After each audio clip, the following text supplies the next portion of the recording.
ලිව්වා. හරිද? දැන් ඒතර අර වහන මහත්තයා අර යුවේ මේක අපි මේක ලියන්න ඕන අපි. නේ අර දැන් අර මොනසෙල් කතා කරා කතා කරලා යවුවා. කතා කරිල්ලක් නෑ. කතා කරලා යවුවා. වාහනේ ගන්න වාහනේ ගන්නවද මගේකට ලියලා දඩකොලේ තියලා ලියලා අර මිනිස්සු කරලා තියෙන නිසා ඒ නිසා දැන් කතා කරලා යවුවේ නේද? මේ පැත්ත අපි ඉඳ දීලා තියන්නේ මේ කොපේ.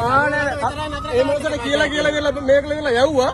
මාව ඔයා නෑ හිතවත්කම් වලට වැඩ කරන්න එපා ඩියුටි හරියට කරන්න වයිස් මහත්තයානේ හැමෝටම ජොබ් එක හැමෝටම එක විදිහට කරන්න හැමෝටම එක විදිහට කරන්න තේරුණාද මොකද මම වාහනේ දැන් අරගෙන වාහනේ ගන්නවා මට ඉතර එකක් කරලා අර මිනිස්සුන්ට එකක් කරන්න ඕනේ නෑනේ එහෙම කරන්න දෙයක්ුත් නෑ එහෙම කරාද කරාද දැන් කරාම ඔයා වාහනේ ගන්න එච්චරයි ගන්නවා හරි ගහන්න කමෙන් අරන් යනවා ගහන්න දෙයක් නෑ ගහන්න හරිද මේ කරන්න එපා ඔක්කොම එක විදිහට ඩියුටි කරනවා.